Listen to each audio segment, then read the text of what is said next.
Hi everyone, welcome to my watercolor collection tour. Sorry it's been a few months since my last upload. A lot has been going on and I've been very busy in a good way. And I have very exciting news coming up, so there'll be videos on that in the very near future. But for now, I wanted to share with you what I have for watercolors, what my favorite brands are, and how I have arranged them into different palettes for different purposes. This is the box that I keep them in. It's just a cute little wood box I got from, I think, Hobby Lobby. And it just so perfectly fits all of these tubes that I've collected. If I get any more, they won't fit in here, but for now they fit, and I don't foresee me needing to get more colors. Alrighty, let's get on with it. Okay, I'm gonna do this in order from smallest to largest palette, starting with this little plein air tin I made. This is slightly smaller than an Altoid tin, and came as part of a set on Amazon. It also came with a water brush, a magnet clip, and a little palette cup, so it's actually kind of like a pocket set. It's very lightweight, and it's not just gimmicky. I actually thought it would be a little bit gimmicky, but they're actually all pretty good quality supplies, and they do work. I have tested it. So it comes with 12 color wells. I filled this with Daniel Smith paints. I have two palettes that have Daniel Smith paints in them, but the reason that I decided to use Daniel Smith paints for this, being my first custom constructed watercolor palette, made it for plein air, and Daniel Smith has beautiful granulating colors. A lot of them are very earthy, which is what I like when I'm trying to do nature scenes, and they dry relatively easy when you're done painting, so that you're not transporting a dripping wet palette home. This whole thing can be removed. If you do get kind of bored with a set of colors, you can just kind of pick out the cube of dried watercolor and replace it with something else, or just use it up. It doesn't take too long because it is a relatively small well. Honestly, 12 colors is probably more than you really need in a set like this. I am going to be changing these colors out though. I wasn't super familiar with the options that I chose when I first set it up. But I did find when trying to paint quickly plein air, these didn't have quite the pungency and the depth that I wanted straight away. I don't have quite enough dark colors in here either, so I find getting the darks dark enough is a bit of an issue. So though I love these colors and they're beautiful for a lot of things, they probably aren't the best for this little portable plein air palette. So I will be changing this, as well as doing a better swatch card. This is also one of my first swatch cards, and as you can see, it's very rudimentary. And I very often keep this little palette in this portable set that I have put together, which includes a little travel sketchbook, as well as some of the supplies that came with the palette. So I have two magnet clips. This one I bought separately, this one came with the palette. So this is the one that you get with it, and it clips, because it is metal, right onto that magnet clip. So you can clip this to a sketchbook, and very convenient. It works really well. This one's a little bit stronger, just in case I have to hold something larger on it. This is the little palette cup it came with. Just enough water for a little mini painting with a little mini palette. I have a pencil, a travel brush, and I also very often bring this portable brush set with me as well. This ordinarily has up to 5 travel brushes in it. The Fumui set comes with 3. I added 2 additional. Here is 2 plein air paintings I did using this exact set on location. As you can see, the paint has lovely natural granulating effects. The colors are stupendous, but I had trouble getting the darks dark enough, which is why I'm going to adjust the set. Okay, moving up in size, this is the Whiskey Painters Scotty palette, straight from Italy. You may have seen this in other artist videos or reviews. It is relatively popular, but it is expensive. This is the most recent palette that I bought and put together, so it's barely used. So it has this removable little water cup, and then this is where you would put water and or booze, whatever tickles your fancy. Then it opens up. This is the swatch card I made, so you have room enough, 12 colors, just like the previous palette, in traditional half pan sizes. There's also 2 gem-shaped mixing wells. All of the Whiskey Painter palettes have this type of mixing well in different sizes. You can really feel the quality. This was about a $100 purchase. This was a splurge, kind of a Christmas gift to myself, which is, you know, and it's January now, so again, very recent. And I know for a fact that, for one, things manufactured in Italy often are much better quality than those made in Asian countries such as China or made in the US. You know, and I'm sure if you're in any kind of handmade craft, you want the absolute best tools and materials as possible, no matter what it is that you're making. And I feel like this company really appreciates that. So I chose the matte black option. It comes in also gloss black and several other finishes. There is a red option, a gold option. I believe that there is a white version. I'm not sure of all of the ones they have available now, but I know that there are multiple different sizes and different colors. But I love the matte black. It's really a very nice finish. if anyone's curious, yes, this does lean a little bit, so if you're concerned about that, but when I'm actually plein air painting, which is what this will mostly be used for, is on-the-go painting, I actually hold this at an angle, and so this will be flat. If for whatever reason you're not a fan of that, and that's not a deal breaker for me, but they did include these little magnets, which serve as stands. Clip them to the corners, and it will hold it flat. So that if you are painting on a flat surface, it will be level. Again, not a big deal to me, maybe it is to you. A little water cup, clips on the edge like this. Has a pretty decent hold. This is a flexible metal if you need to tighten it for whatever reason. You can also buy replacements for this. There are other versions of this palette, including ones filled with different brands of paints. I just went with the plain palette straight from the manufacturer website. This is the version that I wanted, and I didn't want to pay for paints that I wasn't going to use. So a quick note I didn't mention before on my color selections: for all of my palettes, whenever possible, I do not buy convenience colors. I only get single pigment pure colors, usually very high quality pigments that are known to be very light fast. When I'm selling artwork to clients, I can tell them that I use the best quality paints possible that are guaranteed to last, and pigments that will not fade or anything like that. So the colors I decided to put in this palette are A.Gallo, and I have A.Gallo in 2 different palettes. I'll show you the other one in a second. Reason being is because though they have a small selection of colors, they are all incredibly high quality, have great light fast ratings, are very granulating as you can see. I love anything that gives the watercolor more texture, such as granulating paint or very textured paper, so I love cold press paper, which is what this swatch card is, so you can actually see the, I don't know how well you can see it on camera, but you can actually see the texture and the granulation really well on here. So I love A.Gallo for that. It's quickly becoming one of my top favorite brands that I've ever used. So the colors that I have in here are Azo Yellow, which serves as my bright yellow. I always have one of those in every palette. Raw Sienna, which is interchangeable with Yellow Ochre, serves as kind of a earthy goldish color. Always good to have. I have Sartorio Red, interchangeable with Burnt Sienna also, which serves as a rich reddish brown. My Burnt Umber, you always need a dark brown, I find. It's so useful in so many scenarios. So Burnt Umber. Pyrrole Orange, I do kind of wish that the Pyrrole Orange was more of a warm red rather than a bright safety jacket orange. It's very gaudy, and that's the one complaint I have about A.Gallo, is that their image of this on their website is not accurate. It's actually much brighter and much more overpowering than the color that they show, but if I mix it with my cool red, I can actually make a whole range of reds, so it's still functional. I have Permanent Carmine, which serves as my dark, my cool red. Mineral Violet, which is a kind of a warm reddish violet. This is the first time that I've actually added this to a palette. Dioxazine Purple, also something I always try to have. It's a very useful purple if you're going to get a purple out of the tube rather than always having to mix your own. Green Earth, it's kind of like a Terra Verde or kind of like a chromium oxide green, but softer. They did not have an option for chromium oxide green. This is the closest thing that they had, but I always try to have an earthy green in my sets available to me, especially for plein air. Perylene green is actually not something I get super often.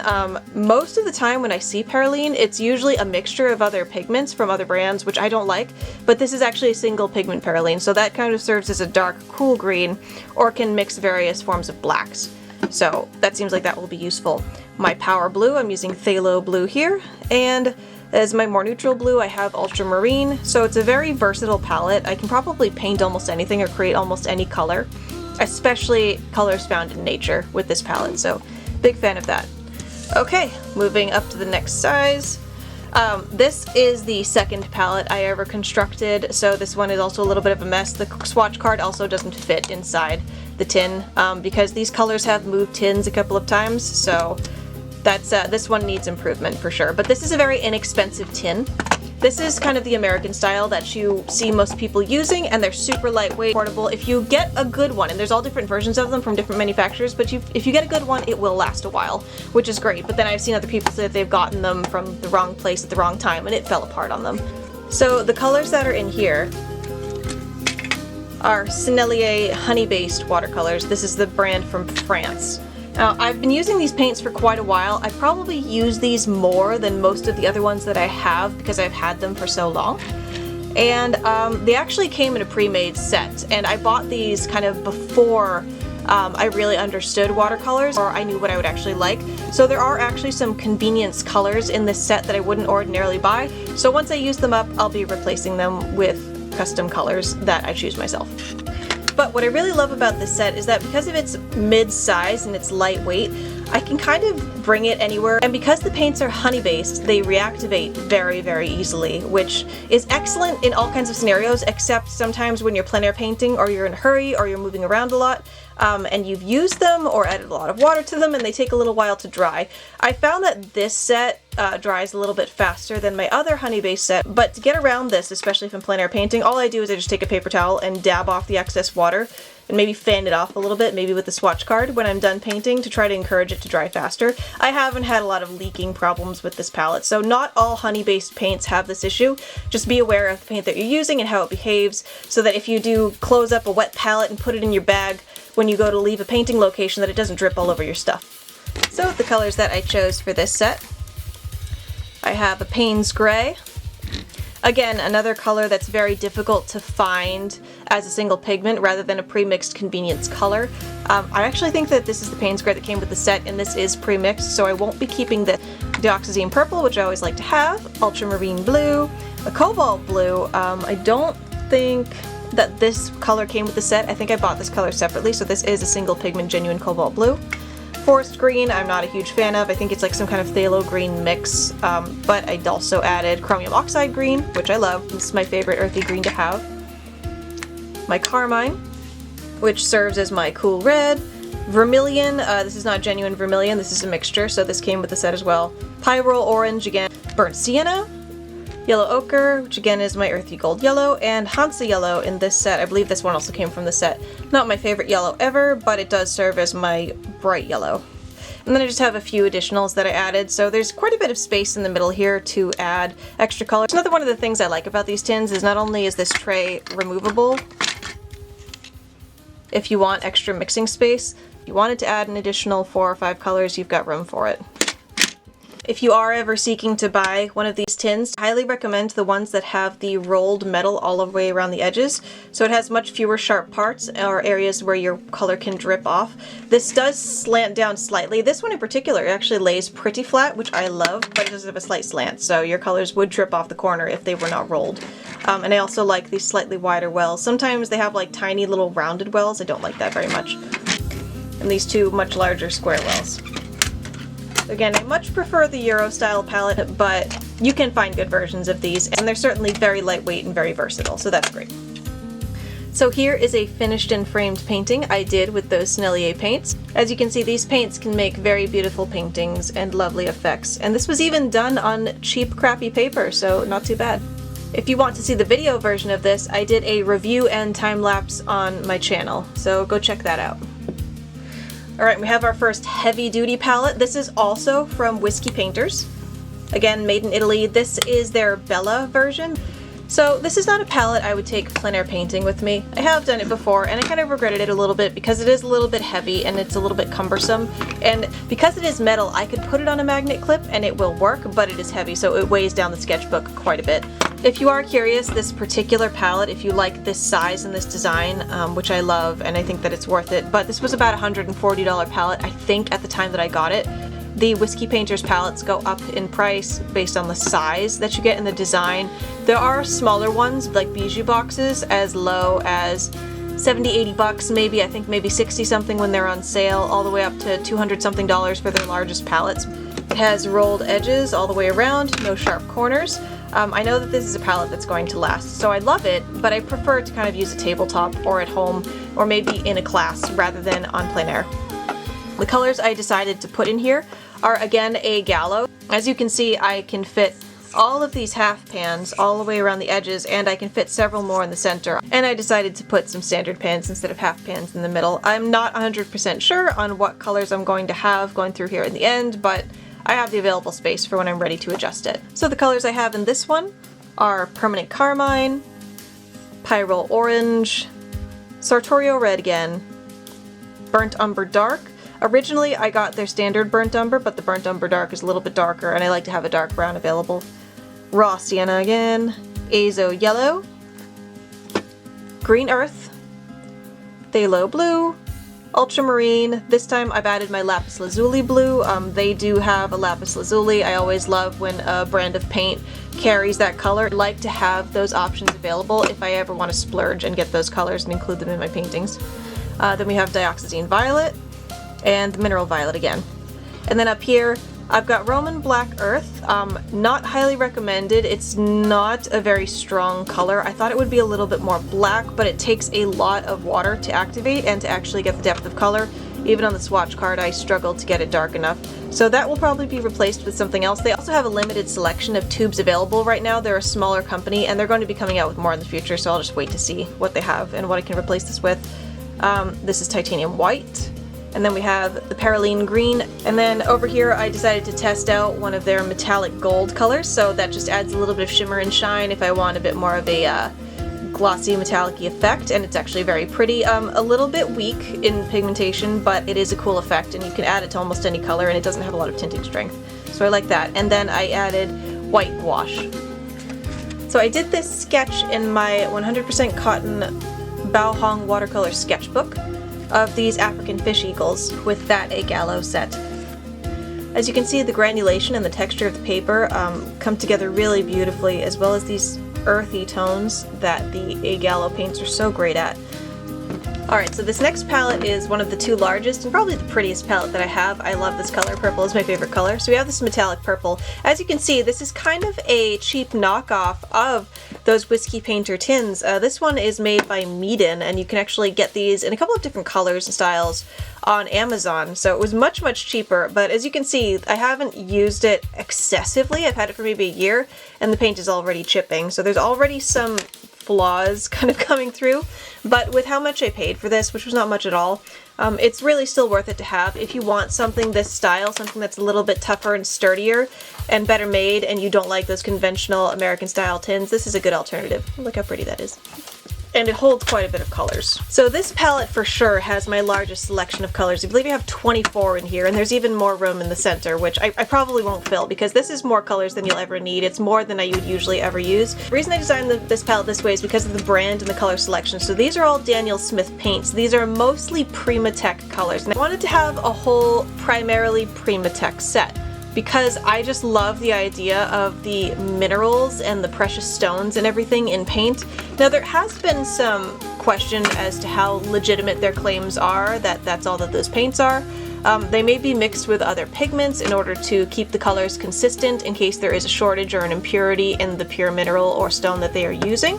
But it's impossible to get information as to what the actual formulation is, so I'm not really too concerned about it, and even if there's any percentage of these precious stones in these paints, I want to be able to use them, and I love the effects that they have. Well worth it. So that's why this set is so large, is because I wanted to fit as many of my favorite Primatech colors into it as possible, and I'm a big fan of this. This is, again, too big a palette and a little too heavy for plein air or for a portable painting, but for a tabletop painting or even a classroom painting, it works relatively well. So you'll see that most of this set is the Primatech colors, with a few filler colors that I kind of always need to have handy, or that kind of fill some gaps that the Primatech doesn't fill, because they don't have an appropriate Primatech color for every color need.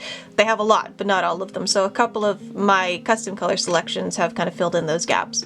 So here we have Rhodonite Genuine, then Quinacridone Magenta, Purpurite, which is a lovely warm purple stone, Amethyst, which is one of my favorite stones ever. I love purple in general, and then we have their Lapis Lazuli. So it's really awesome if you're looking for a soft blue that isn't too overpowering and you want something to look a little bit more natural, and it also granulates quite a bit. Then we have Cobalt Blue, Ultramarine, Sleeping Beauty Turquoise, which is one of my favorite colors. Ever since I tried it in actually their oil line of Primatech, it's been a color that I have sought out, and it's obviously very difficult to find, and I don't even know if you can get it in the oil line anymore. I've only found it now in watercolor. Amazonite, which is a slightly greener teal, Mayan Blue, Jadeite, which is a deep foresty green, Green Apatite, which kind of looks a lot like chromium oxide green, but it's kind of got that earthy, warm green, which I love, Lemon Yellow, Cobalt Yellow, which is a deeper, kind of heavier yellow than my Yellow Ochre, because I love to have that Golden Earth Yellow, Sedona, which is kind of a red-brown stone, Burnt Sienna, just because it's excellent to have on all palettes. Mayan Orange, which serves as a bright warm red. Garnet, and I like that this is kind of this like soft, warmish, earthy red, but with a little bit more reddishness than the Sedona or the Burnt Sienna. Paimonite, which is a very deep, dark, kind of, you call it kind of like a brick red, or a maroon. Burnt Bronzite, which has a bit of a kind of a glossy, I don't actually know how to describe it. It has kind of a, not a glitter, but kind of a mica effect. And regular Bronzite, which kind of looks a bit more like a stone gold. It's a very earthy kind of goldish color, not quite as red as Burnt Bronzite. And then Tiger's Eye. There's also Burnt Tiger's Eye, which is a more reddish version of it, but I have all of these other reddish stones, so I don't really need that. So this one is kind of like a green, gold, brown color. It's the best way to describe it. Most of these colors granulate quite a bit, so if you are looking for earthy, granulating colors and something that is really excellent for landscapes or nature, animals, things like that, I mean, there's not really any other colors or sets like it. So if you want something like that, I highly recommend Daniel Smith. And they have a lot of, I mean, Daniel Smith is known for making excellent high quality paint. Always looking for these sort of unique and interesting things to make art with, for sure. So here's a couple of examples of sketches that I did with this set. You probably can't see it on camera, but there is a bit of a shimmer when you look at it at certain angles. So very granulating, very earthy, very natural, and a little bit shimmery. Big fan of this set.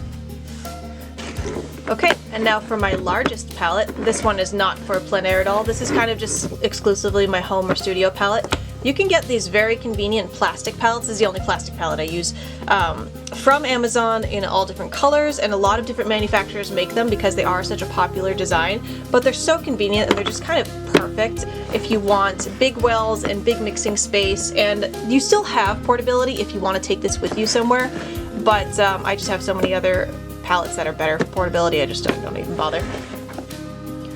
So in this set, I have my Michael Harding paints. So Michael Harding only recently started making watercolors. He was making oil paints, and I use Michael Harding paints, and they're some of my favorite. They have a wide range of excellent colors with great light fastness and plenty of pure single pigment options, so I'm a big fan of that. So of course I knew that they were going to make great watercolors. He did decide to go big and bold and use very saturated pigments in a honey-based paint. So this is a very ooey gooey paint. I wouldn't recommend carrying this palette around with you, especially when it's wet, because they will drip. As you can kind of see from this blue here, it started to kind of leak out of the well here when it got a little bit wet and got tilted. So this, of all of my colors, dry the slowest, but they reactivate so easily. So if you're trying to do big paintings fast and use very bright colors, this is just an excellent brand and a really excellent palette, honestly. It all kind of works together to serve that purpose so amazingly well. So in this palette I have Ivory Black, Chromium Oxide Green, Cobalt Teal, Ultramarine Blue, Dioxazine Purple, Pyrrole Crimson, Cadmium Red Light, Burnt Sienna, Earth of Cypress, Yellow Ochre Deep, Cadmium Yellow, Titanium White, which I have gotten quite dirty, and then I have added a white gouache. If you would like to see a video review of these paints where I create a fun frog painting on very terrible paper, there is a video of that on my channel, so check that out.